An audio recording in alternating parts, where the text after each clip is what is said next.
Welcome back, Scent Squad, and Rosie here with a fragrance review for you for Brown Girl Jane Bahia. I first discovered Brown Girl Jane through my Scentbird subscription, where I got the little sample for the month.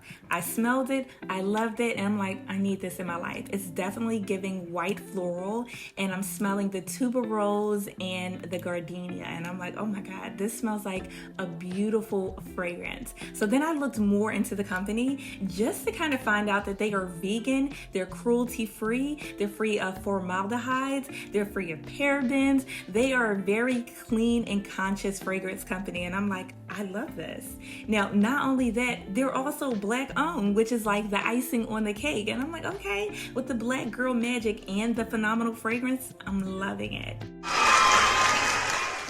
So needless to say, after I ran through the sample, I ordered the full-size bottle from their website. Now, I love this fragrance, and it's special to me because this was actually one of my layered fragrances that I used for my wedding. So I actually had this one, the Brown Girl Jane Bahia, mixed with Honor Woman from Homage. So those were my two layered fragrances, and I got so many compliments of just how good I smelled during that day. So you know I bathed in them. And I got compliments galore. This is a phenomenal fragrance for the springtime, for the summertime, and for the daytime. It's great, I feel like, for the ladies for all ages. So you know how you'll smell the fragrance and you're like, okay, this is more of an esteemed older fragrance, or you'll smell something, you're like, okay, this is super sweet and youthful. This right here, I feel like it ranges. Like it can go from someone in their 20s all the way up to someone who may be in their 50s. Like this is one of those types of fragrances.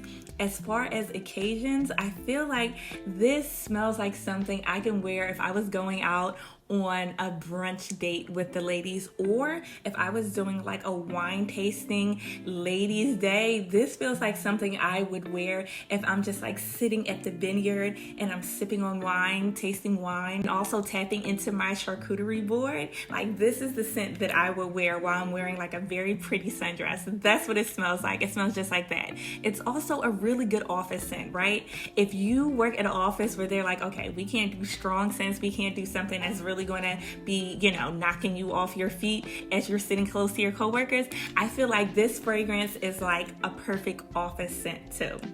As far as the longevity of this fragrance, that is the only downside that I'm not in love with.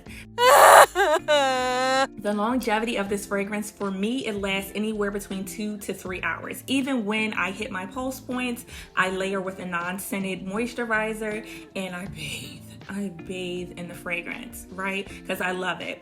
So even with all of that in mind, it is only getting like a 2 to 3 hour longevity. But that's okay because I know they are a clean fragrance, and I'm sure it would last longer if they caked it in chemicals, right? So for a very clean, conscious fragrance, I get that it may not last forever. The projection of the fragrance, it is moderate. So it lasts within like the arm's distance of your body.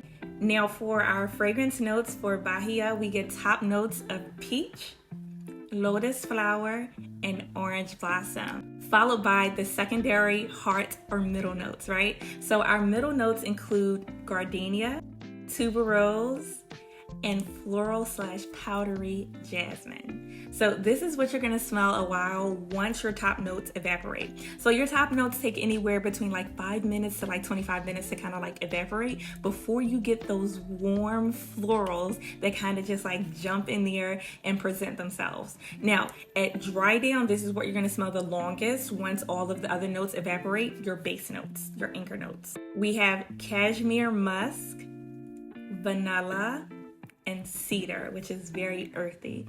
Now this bottle retails on their site for $102, and it is very simple. It's very minimalistic. One thing that I'm not in love with for the bottle, and this is my only bottle that I currently have in my fragrance collection that is not transparent. Now, I don't know how much fragrance is in here because it's not transparent. So how do I know when I'm running low or when I need to like re-up on the fragrance? But I do like the very beautiful like creamy peach pastel color. So we're gonna jump in and see what some of the people who have been wearing this fragrance think of the fragrance. This perfume is like a creamy white floral dream. It's got just the right touch of musk and vanilla to make it super easy to rock. You know those vibes you get when you're on a summer vacation chilling on the beach? Well, that's what this scent brings to the table. It's like the ultimate summer getaway bottled up. The blend is spot on and it's so wearable. Seriously, it's got the feminine charm that's perfect for those hot, humid days. And let's talk about summer nights. It's a winner there too. Okay, so I couldn't agree more. She hit the nail on the head. It is definitely like a creamy white floral dream. I'm loving it. All right, let's see what else we have here. Very lovely, feminine, and floral without being screechy. Well blended, high quality, tropical vibes. I'm really enjoying it. I'm not getting tropical because when I think of tropical, I think of like aquatic notes and I think of things like that. It's not giving aquatic, but it's definitely like a beautiful floral scent there. If you have this fragrance, I welcome you to let me know how you feel about the fragrance. Do you love it? Do you hate it? Is it long lasting for you? Is it a compliment getter? Because it's definitely a compliment getter for me. Is it a compliment getter for you? Drop your feedback in the section below. If you haven't already, I need you to stop doing what you're doing and subscribe and join the Emerald Sea Fragrance family. And until then, I'll see you in the next video. Toodaloo.